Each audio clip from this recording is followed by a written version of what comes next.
How to use Amazon Smile to donate to charity. Hey guys, welcome back to our channel. In this video, I'm gonna show you the procedure to use Amazon Smile to donate to charity.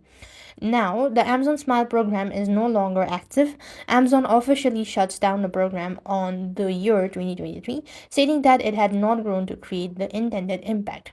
Since you can no longer use the dedicated Amazon Smile platform to donate a percentage of your purchase, here are the alternative ways to support charities through Amazon today.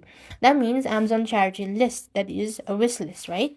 Many non-profit maintains charity list on Amazon, allowing you to buy specific items that they need, like school supplies, pet food, or medical kits. Search for the non-profit name followed by Amazon wish list. So you just want to go ahead and look for the item, and when you proceed to buy these items or list, Amazon ship the item directly to the organization's verified address. And that is how you're going to use Amazon Smile to donate to a charity in an alternative way.